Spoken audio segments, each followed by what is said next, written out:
Captain G1 stared at the stars through the bridge windows of his ship, the Defiant. 3 years of patrol duty in the outer edge of human space had taught him to expect the unexpected. But today felt different. The silence of space seemed heavier than usual. "Captain," called Nayan from her communication station, "I'm picking up a distress signal." "It's weak but strange." Jiwan walked over to her console. His tactical officer Minho looked up from his weapons display, while engineer Do-hyun emerged from the engine room, wiping grease from his hands. "What kind of strange?" Jiwan asked. Nayeon frowned at her screen. "The signal pattern doesn't match any human ship design. And there's something else. It sounds like voices. Lots of them." Minho checked his sensors. "I've got a ship on long-range scanners. Medium size, moving slowly. Looks damaged. Could be a trap," Do-hyun said, joining them on the bridge. "Pirates sometimes use fake distress calls." Jiwan nodded. In this part of space, anything was possible. But the Earth Defense Force had a simple rule: investigate every distress call. Set course for the signal. Battle stations just in case. As they got closer, the ship on their screens looked like nothing they had seen before. It was long and dark, with strange symbols painted on its hull. Smoke drifted from several holes in its side. "The voices are getting clearer," Nayeon reported. "Captain, they don't sound human. And they sound scared." Through the ship's speakers they could hear crying and what sounded like alien words. The fear in those voices was clear even if they couldn't understand the language. "Life signs?" Jiwan asked. Minho studied his readings. 53 life forms aboard. Different species, I think. And, Captain, there are energy signatures that look like weapons. Active weapons, Jiwan's jaw tightened. Whatever was happening on that ship, people were in danger. Do-hyun, can we disable their weapons without destroying the ship? "Give me 2 minutes, the engineer said, rushing back to his station. Through the view screen, they watched the alien ship try to turn toward them. Its movements were clumsy, like a wounded animal. Suddenly, bright energy beams shot out from the ship, missing the Defiant by several meters. "They're firing on us," Minho shouted. "Those aren't aimed shots," Jiwan realized. "Look at the pattern. They're trying to scare us away, not hit us." More energy beams flashed past their ship. Through the communication system, the crying voices grew louder. Now they could hear what sounded like shouting in a different, harsher voice. "Ready," Do-hyun announced. "I can shut down their weapons from here." "Do it." The alien ship's weapons went silent. Jiwan opened a communication channel. "Unknown vessel, this is Captain Jiwan of the Earthship Defiant. We received your distress signal. Do you need help?" For a long moment there was no answer. Then a voice spoke in broken English. "Humans? You help?" The voice sounded female and surprised. Jiwan exchanged glances with his crew. "Yes, we want to help." "Are you in danger?" "Danger, yes. Bad ones have us. Make us slaves, please. They kill us if you not go away." Jiwan's hands clenched into fists. Slavery was something humans had fought to end on their own world long ago. Finding it in space made his blood boil. Minho, scan for weapons on that ship. Several armed beings near what looks like the bridge. The other life signs are clustered in what might be cargo holds. The picture became clear. Someone was holding prisoners on that ship and had fired warning shots to keep the Defiant away. They would rather kill their captives than lose them. "Do-hyun, can you transport people from their ship to ours? Not with their shields up. But if we can get close enough, do it. Get us alongside them." The Defiant moved closer to the alien ship. Through the view screen, they could see figures moving behind windows. Some looked human-like, but with different skin colors and features. Suddenly, explosions began inside the alien ship. The harsh voice from before came over the radio, speaking in an unknown language, but the anger was clear. "They're trying to destroy the prisoners," Nayeon cried. "Do-hyun now." Blue light filled the space between the ships as the Defiant's transport system activated. One by one, figures began appearing in the ship's cargo bay. They looked scared and confused, but alive. The alien ship's explosions grew larger. Whatever was happening over there, the captors had decided to destroy everything rather than lose their cargo. "Transport complete," Do-hyun reported. 47 beings brought aboard. The alien ship exploded in a ball of fire and metal. The Defiant shook from the blast wave but held steady. Jiwan rushed to the cargo bay with his crew. What they found amazed them. Dozens of beings from different worlds stood together, holding each other and crying. Some had skin like crystal that caught the light. Others had fur or scales. A few looked almost human, but with pointed ears or different colored eyes. One of them, a tall female with silver hair and large blue eyes, stepped forward. She spoke in that same broken English. "You saved us, we not understand. Why humans help? Because it was the right thing to do," Jiwon said simply. The silver-haired woman stared at him like he had said something impossible. Around her, the other rescued beings whispered to each other in their various languages. The sounds were full of wonder and disbelief. "What are your names?" Jiwon asked. "Where are you from?" "I am Lyra," the woman said. "From Crystal World Viridian. This is Kira." She pointed to a strong-looking woman with red skin and short dark hair. "She from Mountain World." And Zara, indicating a blue-skinned woman with intelligent eyes, "From Water World." "We slaves," Kira said, her voice angry but sad. "Taken from homes, made to work. Sold like animals." Jiwon felt his anger growing again. "Not anymore. You're safe now. We'll take you to Earth." "Earth?" Zara asked. "Human world?" "Yes, our home. Where you'll be free." The rescued beings looked at each other with expressions of hope and fear mixed together. Freedom was something they had almost forgotten. "Come on," Do-hyun said gently. "Let's get you some food and clean clothes. You're safe now." As they led the group to the ship's living areas, Lyra caught Jiwon's arm. "Captain Jiwon, why you risk ship for strangers? Not your people." Jiwon looked at her seriously. "Because all thinking beings deserve to be free. That's what humans believe." Lyra's crystal-like skin seemed to glow brighter. "Your people, different from others in Galaxy. Maybe," Jiwon said. "But we're about to find out."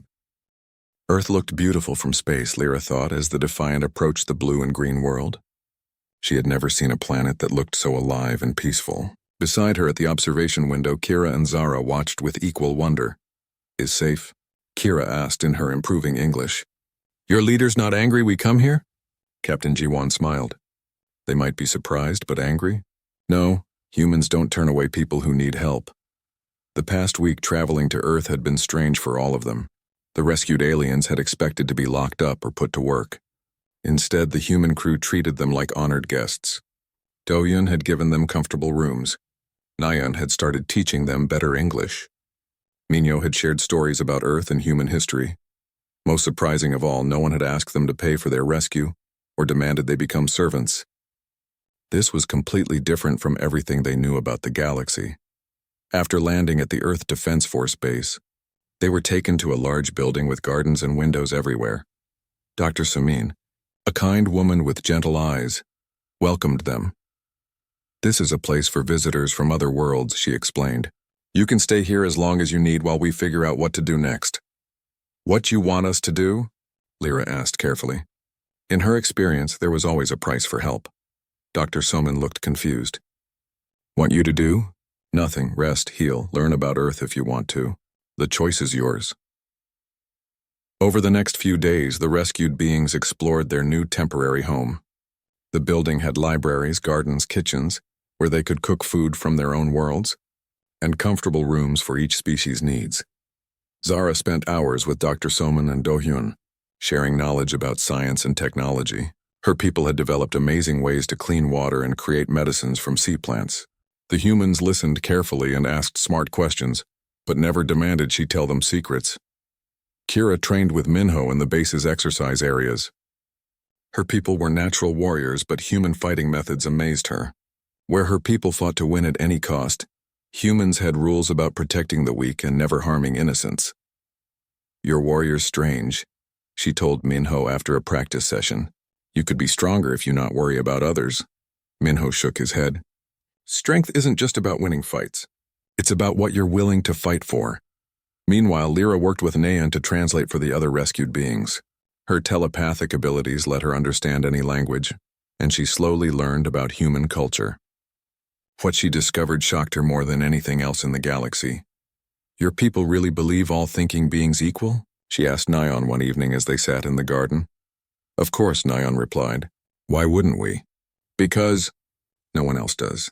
In Galaxy Strong Rule Week, always been this way. Big empires take what they want from small worlds." Nayeon frowned. "That's horrible." "Don't people fight back? How?" "Galaxy is ruled by Dominion Empire. Emperor Vex controls hundreds of worlds. His armies take people as slaves, sell them like animals. Some worlds pay tribute to avoid being attacked. Others try to hide. Tell me more about this Emperor Vex, Nayan said, her voice hard. So Lyra did. She told Nayan about the slave markets where families were separated and sold to different buyers. She described the torture centers where rebels were broken. She explained how entire species had been wiped out when they refused to surrender. Vex has greatest fleet in galaxy, Lyra continued. Thousands of warships. Millions of soldiers. He rules through fear, even his own people scared of him. And no one fights back? Some try. Secret groups on different worlds. But they weak. Can only save few people sometimes. Never enough to stop Dominion. Nayan was quiet for a long time. Finally, she said, "We need to tell our leaders about this." The next day, Lyra found herself in a big meeting room with human military leaders. Admiral Seung-ho and General Hyeju listened carefully as she explained everything about the Dominion Empire. Captain Ji-won was there too, along with his crew. When she finished, the room was silent. Then Admiral Seung-ho spoke. "How many beings are enslaved by this empire?" "Millions," Lyra said quietly. "Maybe more. New ones taken every day. And these slave markets you mentioned, when is the next one?" Zara, who had also been brought to the meeting, answered. "Big auction happens soon on Fortress World Grimhold. They sell thousands at once, is like festival for buyers." General Hyeju's face was red with anger. "A festival? They make entertainment out of selling people." "We have to stop it," Ji-won said suddenly. Everyone looked at him. Admiral Seung-ho raised an eyebrow. "Captain, that fortress is in the middle of enemy space. We'd be outnumbered 1,000 to 1. So what?" Ji-won replied. "We can't just let thousands of people be sold into slavery because it's dangerous." "He's right," Do-hyun added. "We have ships, we have weapons, and we have right on our side." "Plus," Minho said with a grin, "humans are good at impossible things." Lyra stared at them in amazement. You serious? You would fight whole empire to save strangers?" "They're not strangers," Nayan said firmly. "They're people who need help." Kira stood up, her warrior's pride showing. "If humans fight Dominion, Ethrosian people fight too. We remember freedom. Nerian scientists help however we can," Zara added. "Our knowledge, yours to use." Dr. Salmon had been quiet during the meeting, but now she spoke. "I've been in contact with resistance groups on other worlds. Many would join a real fight against the Empire if they thought there was hope of winning." Admiral Seung-ho looked around the room at the mix of humans and aliens united in purpose. "This is insane. We'd be starting a war with the most powerful empire in the galaxy."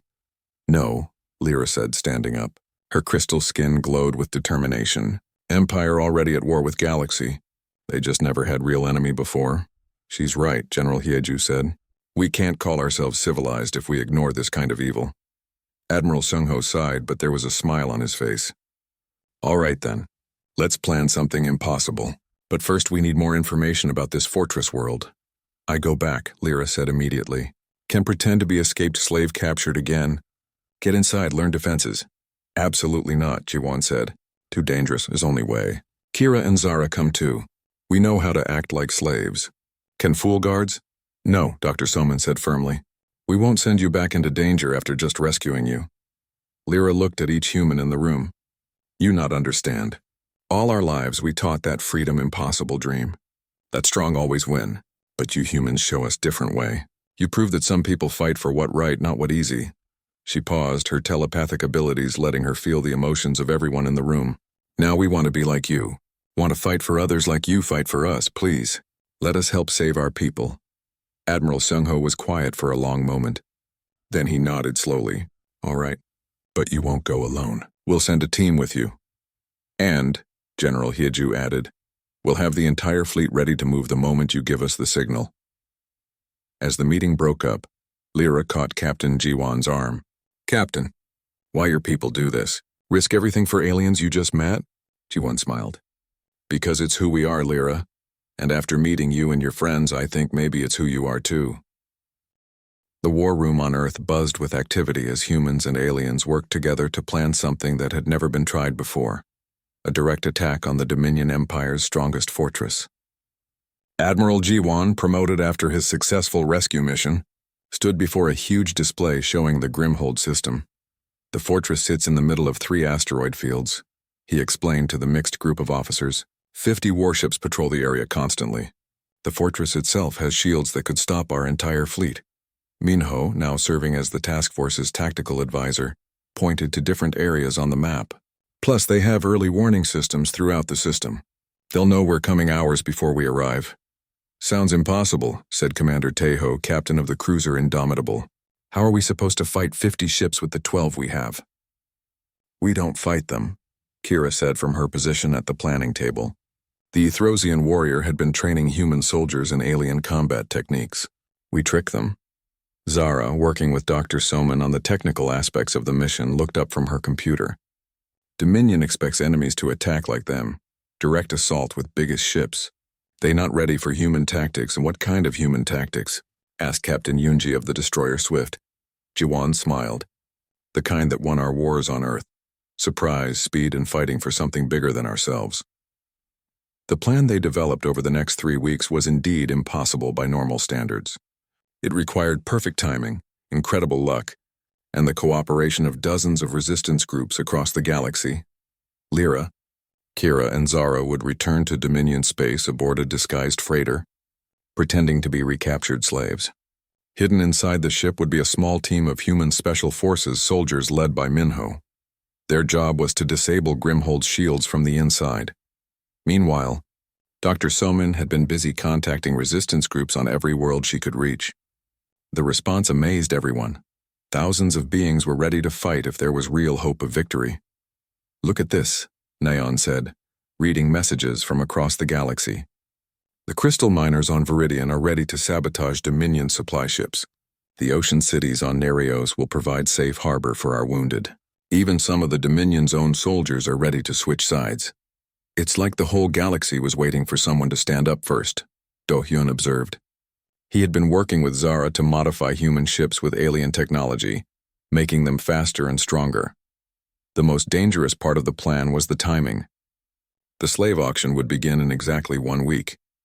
The task force would need to arrive at the exact moment when Minho's team disabled the shields, and every resistance group would need to attack their targets at the same time. One mistake and we all die, General Hyeju said bluntly during a final planning meeting. Are we sure about this? No, Admiral Sung-ho admitted. But we're sure about what happens if we do nothing. Captain Jiwan looked around the room at the faces of humans and aliens united in purpose. My grandfather used to tell me stories about the old wars on Earth. He said the bravest thing a person could do was fight for someone else's freedom. Humans have saying, Kira added in her improving English. No person left behind. We understand this now. And we have something the Dominion doesn't, Zara said quietly. We choose to be here. Their soldiers fight because they're afraid. Ours fight because they believe. 3 days before the mission, Lyra sat with Jiwan in the observation deck, looking out at the stars. The task force fleet hung in space around them, 12 human ships that looked tiny compared to what they were about to face. Captain. Admiral Jiwan, she corrected herself. I want you know something. In all galaxy history, no one ever fight for us. We always just survive. Try not to make strong people angry. That changes now, Jiwan said. Yes. Because you show us that surviving not enough. That good people must fight bad ones even when winning impossible. The next morning, Lyra, Kira, and Zara boarded the disguised freighter with their hidden human allies. The 3 women looked like broken slaves again, their proud expressions replaced with the defeated looks they had worn for so many years. But their eyes still held the fire they had learned from humans. Remember, Minho told his hidden strike team as the freighter prepared to leave. We go in fast, disable everything we can, and signal the fleet. Then we get those slaves out of there. What if we can't disable the shields in time? Asked Sergeant Junha, the team's demolitions expert. Then the fleet attacks anyway, Minho replied. That's what humans do. As the freighter jumped to hyperspace, Admiral Jiwan gathered his captains for final orders. In 18 hours, we'll be attacking the strongest fortress in the galaxy with 12 ships. The smart thing would be to turn around and go home.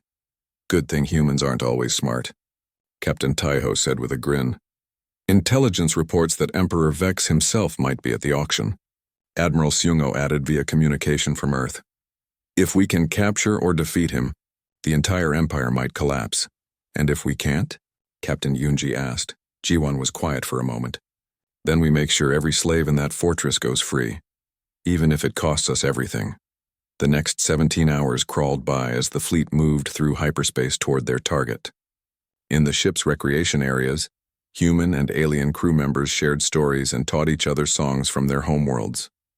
Do-hyun spent the time making final adjustments to their weapons and shields. "If this works," he told his engineering team, "it'll be because we were too crazy to know it was impossible." Naeon monitored communications from resistance groups across the galaxy. Every few minutes, new messages arrived. More worlds ready to fight. More people ready to risk everything for freedom. "Admiral," she reported to Jiwon, "the resistance is larger than we thought. Hundreds of groups, thousands of ships. They're all waiting for our signal." "No pressure," Jiwon muttered, but he was smiling. 1 hour before they reached Grimhold, alarms sounded throughout the fleet. They were about to drop out of hyperspace and begin the most important battle in galactic history. "All ships, this is Admiral Jiwon," he announced over the fleet communication system. "In a few minutes, we're going to do something that will change the galaxy forever. We're going to prove that evil doesn't have to win, that ordinary people can do extraordinary things when they stand together." He paused, looking out at the stars one last time before battle. "Today we fight not just for the slaves on Grimhold, but for every being in the galaxy who dreams of freedom. Today we show the universe what humans are really made of." The fleet dropped out of hyperspace right on schedule. Ahead of them lay the massive fortress of Grimhold, surrounded by its guardian fleet. It looked exactly as impossible as they had expected. "All ships," Jiwon ordered, "attack formation. Let's go save some people." The Battle of Grimhold began unlike any space battle in galactic history. Instead of the traditional formation attack the Dominion expected, the human fleet scattered in 12 different directions, each ship moving in patterns that seemed random but were actually carefully planned. "What are they doing?" demanded Admiral Corex from the bridge of his flagship. The Dominion commander had never seen anything like this. "Why don't they attack together?" His answer came when the human ships began their real assault. Each vessel had been modified with alien technology by Do-hyun's engineering teams. They moved faster than Dominion sensors could track and hit harder than ships their size should be able to. Captain Taiho's Indomitable struck 3 enemy ships before they could return fire, then vanished into an asteroid field. Captain Yoonji Swift attacked the fortress's communication arrays, cutting off coordination between the defending ships. "They fight like no species we know," Admiral Corex's tactical officer reported. "Each ship acts independently but supports the others." "How is this possible?" The answer was simple. Humans had spent centuries learning to fight as individuals and as teams. They didn't need orders for every action because they trusted each other completely. On the disguised freighter approaching the fortress, Minho's strike team prepared for their part of the mission. Hidden in secret compartments, 12 human soldiers waited while Lyra, Kira, and Zara played their roles as captured slaves. "Dominion inspection team coming aboard," Lyra whispered, using her telepathic abilities to warn the hidden humans. 3 alien guards entered the cargo hold where dozens of other slaves waited in chains. These were real prisoners captured from recent raids, and their fear was genuine. "Fresh meat for the auction," one guard said in the Dominion trade language. "These 3 look strong. They'll bring good prices." The guard grabbed Kira roughly, not knowing she was one of the galaxy's finest warriors. She forced herself to act weak and scared, though every instinct told her to fight. "Please," she whimpered. "We just want to go home." The guard laughed. "Home is where your new masters say it is." As the freighter docked with Grimhold Fortress, alarms began sounding throughout the massive structure. The space battle had reached the outer defenses, and explosion flashes lit up the viewports. "What's happening?" Slaves whispered to each other in a dozen languages. "Revolution," Zara said quietly, and the word spread through the cargo hold like fire. The strike team moved out as soon as the guards left. Minho led them through maintenance tunnels that Lyra had mapped during their approach. Their target was the fortress's shield control center, buried deep in the structure's core. Meanwhile, the space battle raged with increasing intensity. Admiral Jiwon's flagship Defiant exchanged fire with 3 Dominion cruisers at once. His ship's alien-enhanced shields held against attacks that should have destroyed it. "Admiral," Neon reported from her communication station, "resistance groups across the galaxy are beginning their attacks. 17 systems report successful strikes against Dominion targets. And are people inside the fortress? No word yet. But the shields are still up." Jiwon gritted his teeth. Without those shields down, his fleet couldn't get close enough to extract the slaves. They were buying time they might not have. Deep inside Grimhold, Minho's team fought their way through increasingly heavy security. The human soldiers moved with precision and teamwork that amazed their alien allies watching through security cameras. How do they coordinate so perfectly without speaking? Kira asked Lyra as they watched the humans clear another corridor. They trust each other completely, Lyra replied. Is human way. The shield control center was guarded by 20 elite Dominion soldiers. Against normal attackers, it would have been impossible to breach. But humans didn't fight normal battles. Sergeant Junha's explosives created confusion, while the rest of the team attacked from 3 directions at once. In less than 5 minutes, the room was secured. Charges set, Minho reported to his team. Everyone out. The explosion that followed didn't just destroy the shield generators, it sent a signal to every resistance group in the galaxy that the impossible was happening. Shields down, Nayan shouted on the Defiance bridge. All ships target the fortress weapons, G1 ordered. Cover the rescue shuttles. But before the human fleet could press their advantage, space around Grimhold filled with new ships. Emperor Vex had arrived with his personal fleet, including the massive dreadnought destroyer of worlds. Humans, Vex's voice boomed across all communication channels. You dare challenge the Dominion Empire? You will learn why I rule the galaxy. The Emperor's dreadnought was larger than the entire human fleet combined. Its first volley destroyed one of the Dominion's own ships that had been damaged by the humans, showing Vex's complete disregard for his own forces.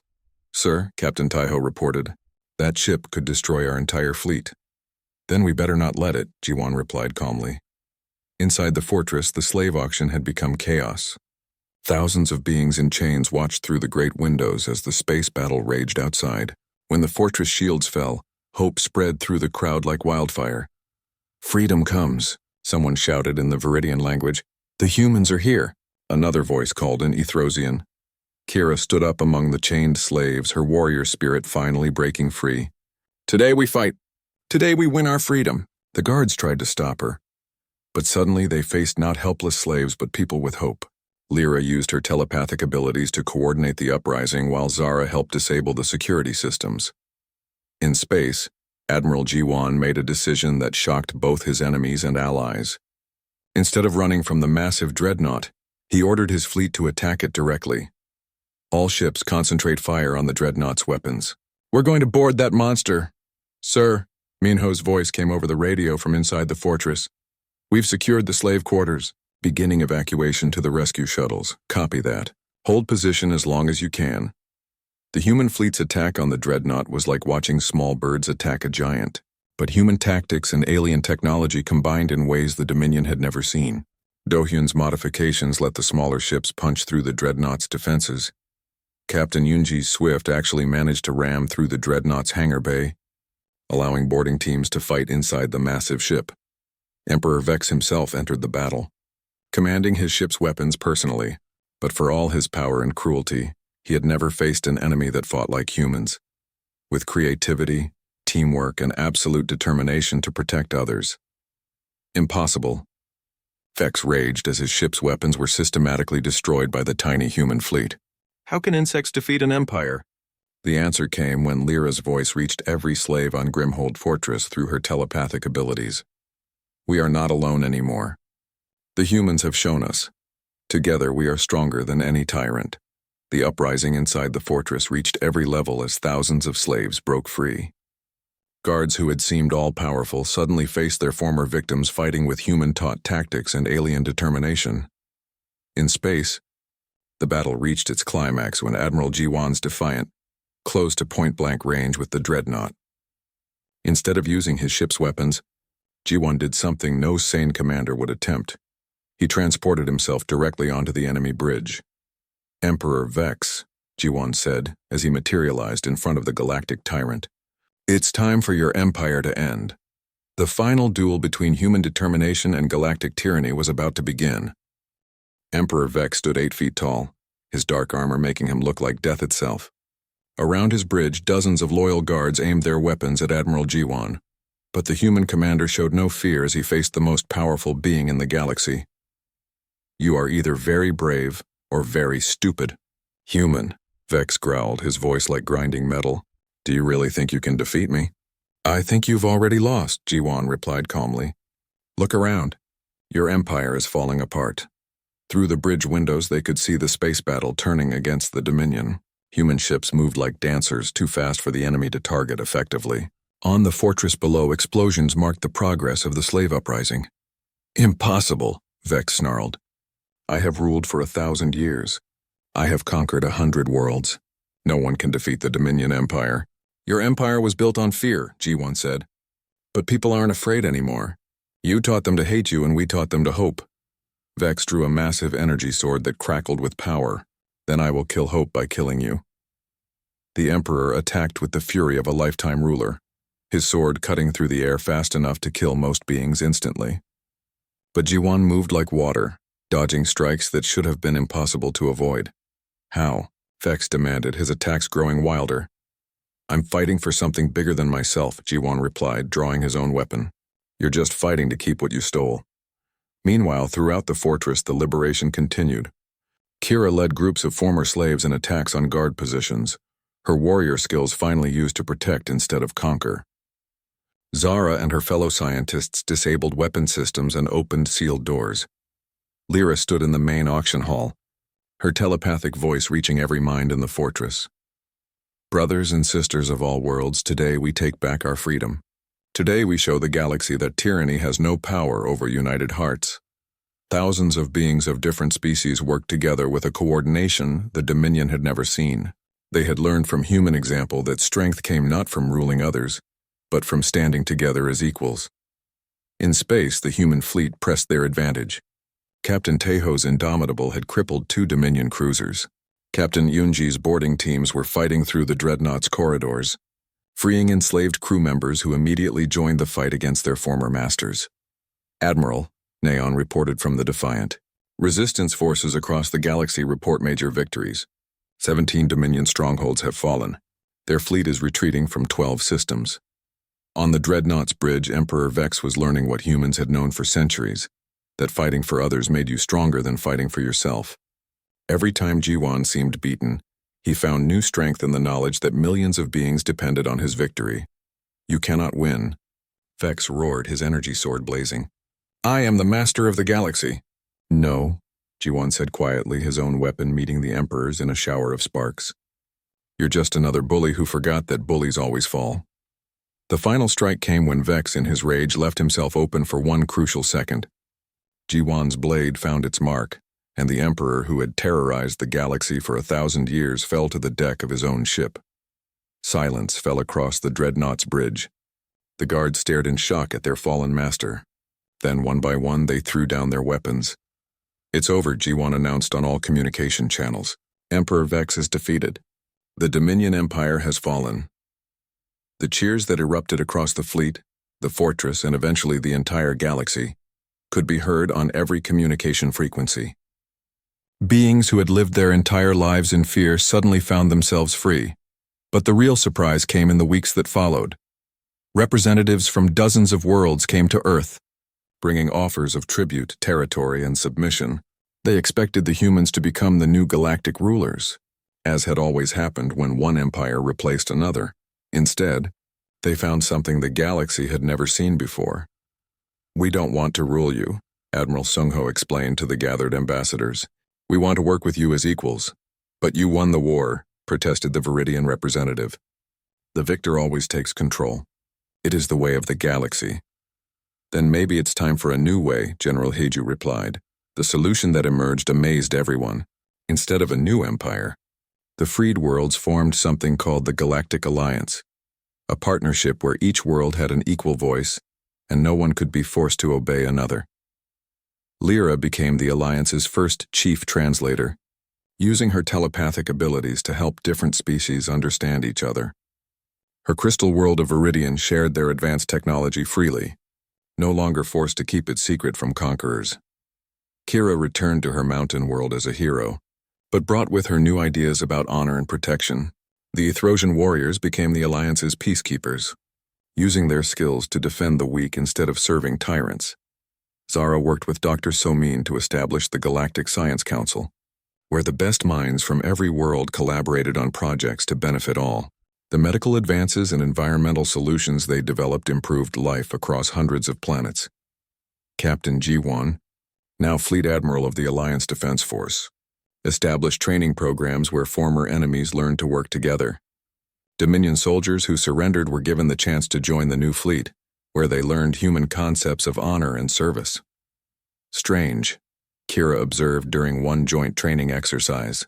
Former slaves and former masters now fighting side by side. That's what freedom means, Jiwon replied. The chance for everyone to become better than they were. The real reward, however, was something none of them had expected. 6 months after the Battle of Grimhold, Neon brought Jiwon a report that made him smile wider than she had ever seen. Admiral, you need to read this. Reports from across the Alliance territory. The report told an amazing story. Crime rates were falling on every world. Trade was increasing as planets shared resources freely. Scientific discoveries were happening faster than ever, as different species combined their knowledge. Most importantly, a generation of children was growing up who had never known slavery, who thought cooperation between species was normal, and who believed that standing up for others was what heroes did. Do you know what this means? Dr. Soman asked Jiwon as they watched Alliance ships from different worlds training together. That we actually did it? That we changed the galaxy? More than that, we proved that civilization isn't about who's strongest. It's about who's willing to help others become strong too. Do-hyun, now head of Alliance Engineering, had been working with alien scientists to develop new technologies, ships that could heal themselves, weapons that stunned instead of killed, communication systems that let any being talk to any other. The Dominion built everything for war and control, he explained to his mixed teams of human and alien engineers. We're building for peace and growth. Imagine what we can accomplish. The answer to that question came every day, as new worlds asked to join the Alliance. Not because they were conquered, but because they wanted to be part of something better. Emperor Vex, held in a comfortable prison on Earth, was offered the chance to see reports about what had happened to his former empire. To everyone's surprise, he asked to read them. You destroyed everything I built, he said to Jiwon during one visit. No, Jiwon replied. We freed everything you imprisoned. Years later, when historians wrote about the Galactic War, they focused on the impossible military victory. But those who lived through it knew the real victory was different. The real victory was Lyra teaching her telepathic abilities to others so they could help traumatized slaves heal. It was Kira training new generations of warriors who fought to protect instead of conquer. It was Zara's research stations where former enemies worked together to cure diseases and clean polluted worlds. The real victory was in the children of different species playing together on Alliance worlds, growing up to see diversity as strength and cooperation as normal. You know what the best part is? Nayeon asked Jiwon as they stood on the observation deck of Alliance headquarters, watching ships from 50 different worlds working together in space. What's that? We didn't just win a war. We proved that the galaxy could be better, and now everyone knows it's possible. Jiwon nodded, thinking about how far they had all come from that first distress signal in deep space. The reward beyond imagination, he said quietly. What? Something Lyra said once. She told me the real reward for helping others isn't what you get, it's who you become. As they watched, a new ship approached the station. It carried representatives from a world on the far edge of the galaxy, asking to join the Alliance. They had heard stories about a place where different beings worked together as equals, where strength was used to protect instead of dominate, and where everyone had the chance to make life better for others. It was the kind of reward no empire had ever imagined, the knowledge that you had made the universe a little more like what it should be.